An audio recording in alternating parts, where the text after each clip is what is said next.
அவங்க அடிக்கிறது அவங்களுக்கு பிரச்சனை கிடையாது. இவங்க வந்து பாத்தீங்கன்னா பைக்கை புடிங்கி வைக்கிறது பிரச்சனை கிடையாது. இப்ப என்னமா காலைல நியூஸ் பார்த்தேன்.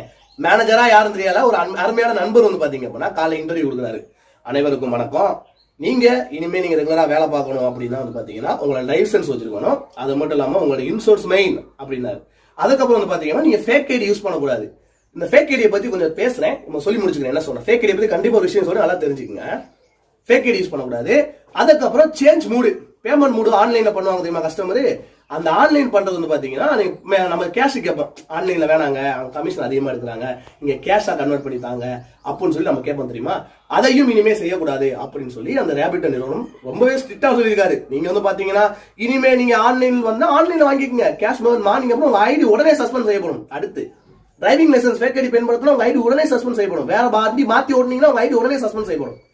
சஸ்பெண்ட் செய்ய வக்கு இருக்க ராபிட்டோ நிறுவனத்துக்கு எதற்காக நான் கேட்கிற கேள்வி, சஸ்பெண்ட் செய்ய வக்கு இருக்கிற ராபிட்டோ நிறுவனத்திற்கு எதற்காக ராபிட்டோ ஊழியர்களுக்கு தாக்குதல் நடத்தும் போது கேட்க முடியும் உங்களால? உங்களுடைய சுயநலத்துக்காண்டி ஏசி ரூம்ல உட்காந்துக்கிட்டு நீ இப்படி பண்ணு, நான் உனக்கு இவ்வளவு இன்ஸ்டால் தானே வண்டி ஓட்டுன்னு சொல்ற உங்களுக்கே தோணல. அவனுடைய பாதுகாப்பு வந்து முன்னிறுத்தணும் உங்களுக்கு தோணல. நீ இவ்வளவு தெளிவான ஆளா இருந்தா ஃபீல்ட்ல இறங்கி வேலையை பாரு, வேலையை பார்த்துட்டு எந்த சேஃப்டியா இருக்கு, நான் ரெகுலரா வேலை பார்த்துட்டேன் அப்படின்னு சொல்லிட்டு நீ சொல்லுப்பா. அதுக்கப்புறம் வந்து பாத்தீங்க அப்படின்னா ராபிட்டோ பைக் டாக்ஸி ஓட்டலாம். நீங்க தான் ஒரு நாள் ராபிட்டோ பைக் டாக்ஸி ஓட்டி பாருங்க. அந்த வேலை உள்ள ஆபீஸ்ல சொல்றீங்க தெரியுமா, இன்சென்டிவ் தரீங்க, தைரியமா ஓட்டுங்க, உங்களுடைய வீருக்கு நான் பாதுகாப்புன்னு சொல்லி போனே தூக்க மாட்டாங்க. அவங்களுடைய ஃபேஸ்புக் பேஜ் இருக்கு, அவங்களுடைய இன்ஸ்டா பேஜ் இருக்கு. நான் சொல்ற போய் செக் பண்ணி பாருங்க, கமாண்ட் ஃபுல்லா ஆஃப் பண்ணி வச்சிருக்காங்க. நான் வந்து பாத்தீங்க அப்படின்னா என்னடா கமாண்ட் கீழே வேணா கமாண்ட் யாராவது நெகட்டிவா பேசிட்டாங்க அப்படின்னா என்ன பண்றேன்னு சொல்லி கமாண்ட் ஃபுல்லா ஆஃப் வச்சிருவாங்க.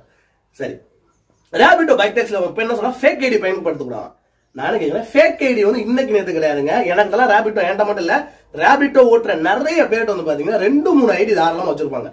என்ன ரீசன் வந்து பாத்தீங்கன்னா அந்த அளவுக்கு கேவலம் கட்டு போய் கிடக்கு அதோட ஒரு பாதுகாப்பு துறை. நானும் கேட்கிறேன், பாதுகாப்பு வந்து ராபிட்டோ நிறுவனம் வந்து செம்மையா பாக்குறாங்க, அப்படி பாக்க ஃபேக் ஐடி ஓபன் பண்ற ஒழுங்கான ஃபேக் ஐடி எப்படி ஓபன் முடியும்? ஒரு நிறுவனம் சரியாக இருந்தா எப்படி ஃபேக் ஐடி ஓபன் பண்ண முடியும்? ஏன் ஜொமேட்டோல ஃபேக் ஐடி ஓபன் பண்ணா மாட்டிக்கிறாங்க, ஸ்விக்கில மாட்டிக்கிறாங்க, ஏன் வந்து ராபிட்டோ நிறுவனம் இத்தனை ஐடி ஓபன் பண்ணி கொடுக்குறாங்கன்னு தெரியுமா? ஏன்னா அவங்க கண்டுக்கிறது கிடையாது. அவங்களுக்கு தேவை ரைடு எடுக்கணும். நீங்க வந்து ஃபேக் ஐடி பயன்படுத்துறீங்க. இப்ப ஃபேக் ஐடி பயன்படுத்தணும், இப்பதான் உனக்கு தெரியுதா விஷயம்? இப்ப தெரியல உனக்கு. இதற்கு முன்னாடியே பழங்காலங்களா நிறைய பேர் ஃபேக் ஐடி யூஸ் பண்றாங்க. 2-3 ஐடி வச்சிருப்பாங்க. என்ன ரீசன் அப்படின்னா ராபிட்டோல ஃப்ளோட்டிங் அதிகம், கமிஷன் அதிகம். நீ 10 ஆர்டர் பார்த்த அப்படின்னா 300 ரூபா ஃபுல் ஆயிரும். அப்புறம் நீ என்ன பண்ணுவ, அந்த 300 ரூபா கட்டுவியா இல்ல நீ வேற ஐடி வச்சு ஓட்டுவியா? நிறைய பேர் அப்படிதான் வந்து பாத்தீங்கன்னா ஃபேக் ஐடி யூஸ் பண்ணிட்டு தான் இருக்காங்க. வண்டியை மாத்தி ஓட்டுறது, நீ ஓட்டக்கூடாது, வண்டியெல்லாம் மாத்தி ஓட்டுங்க, ஐடி சஸ்பெண்ட் பண்ணி விடுன்னு சொல்லி காலைல விட சொன்னாப்புல. நான் என்ன கேட்கறேன் அப்படின்னா, வண்டியை எவ்வளவு மெயின்டெனன்ஸ் தெரியுமா? ராபிட்டோ பொறுத்த வரைக்கும் ஒரு வண்டி நிலைவான ஓட்டையே முடியாது. வண்டி மேல சாதாரண ஒரு நாளைக்கு நீ 200-250 கிலோமீட்டர் ஓட்டுனாதான் ஒரு 1500 ரூபாய் வீட்டுக்கு எடுத்த முடியும். நீ 250 கிலோமீட்டர் ஓட்டுற அப்படின்னா சராசரியா 10,000 நீ வண்டி ஆயில் மாத்தணும். நீ வண்டி ஆயில் மட்டும் மாத்த, வண்டி மெயின்டெனன்ஸ் மாசத்துக்கு சர்வீஸ் கொடுக்கணும். இந்த வண்டி மெயின்டெனன்ஸ் நீ புது வண்டி எல்லாம் எடுத்துட்டு போய் 2 மாசம் ராபிட்டோ ஓட்டுனு உன் வண்டி காலி. நீ வண்டி வந்து நான் அனுபவத்துல சொல்றேன், நான் புது வண்டி எடுத்துட்டு போய் ஓட்டுறேன் ராபிட்டோ, ஒரு புது வண்டி ஓட்டி நல்லா மைலேஜ் கொடுக்கும், அப்பெல்லாம் ஓட்டுவீங்க, மொரட்டடி வாங்கும். பிக்கப்ன்ற விஷயம் எல்லாத்துக்குமே தெரியும். பைக்கை பொறுத்த வரைக்கும் பாத்தீங்கன்னா வெயிட் ரொம்பவே அதிகமா ஏறுவாங்க. இந்த இதுல ஏறுவாங்க, அதுல வெயிட் ஏறுவாங்க அப்படின்னு நிறைய பிரச்சனை இருக்கு. அதெல்லாம் வந்து பாத்தீங்க அப்படின்னா கண்டுக்கதே கிடையாது அவங்க. நான் அவங்க பைக் மெயின்டெனன்ஸ் இவ்வளவு அமௌண்ட் தரேன் அப்படின்னு சொல்லிட்டு இந்த ரூல்ஸ் சொல்லி வேற பைக் ஓட்டக்கூடாது, ஆர்சி மாத்துங்கன்னு சொல்லலாம். லாஜிக் இருக்கு. எந்த ஒரு பாதுகாப்பையுமே நீங்க தயார் பண்ணாம கொள்ளாம ஃபேக் ஐடியை பயன்படுத்தி ஓட்டுறாங்கன்னு சொல்லியே இப்பதான் நீங்க கண்டுபிடிச்சிருங்க. இன்னும் என்னென்ன பிரச்சனை நடக்குதுன்னா என்னன்னு தெரியல. சரி, அடுத்த ஒரு விஷயம், சேஞ்ச் த பேமெண்ட் மூடு. அதாவதுனா நீங்க வந்து பாத்தீங்கன்னா கஸ்டமர் வந்து ஆன்லைன் போயிட்டு இருக்கும், நானே ஆன்லைன் போக மாட்டேன். என்ன ரீசன், 100 ரூபா வாங்குற இடத்துல அவங்க எவ்வளவு போடுவாங்க அப்படின்னா நமக்கு ஒரு 70 ரூபா கொடுப்பாங்க, 30 ரூபா அடியாகும். அவங்க வந்து பாத்தீங்கன்னா வாலெட்ல இருக்கும், அந்த வாலெட்ல வித்ரா பண்றது ரொம்ப பெரிய சிரமம்.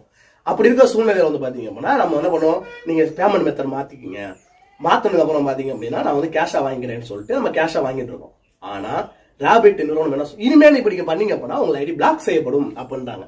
நான் என்ன கேட்கறேன் அப்படின்னா, நீ கரெக்டான கமிஷன் எடுத்துக்கிட்டு இருந்த அப்படின்னா ராபிட்ட ஊழியர்கள் நலனை நீ பாதுகாக்கிறவனா இருந்தா அவ்வளவு வாக்கியான பேசுற நிறுவனம் வந்து பாத்தீங்கன்னா அவங்க என்ன செய்யணும், கமிஷனை கம்மி பண்ணிட்டு வருமானத்தை நல்லா கொடுத்தா போனா அவையே வந்து பாத்தீங்கன்னா ஆன்லைன் பேமெண்ட் பண்ணுவானே, கேஷ் வாங்க வேண்டிய அவசியமே கிடையாது. 1000 ரூபாய் ஓட்டுனா 300 ரூபாய் 350 வரைக்கும் கமிஷன் அடிக்கிற. அதிகமா வந்து பாத்தீங்கன்னா ராபிட்டோ பைக் டாக்ஸி மட்டும் தான் கமிஷன் அடிக்கிற. ஓலா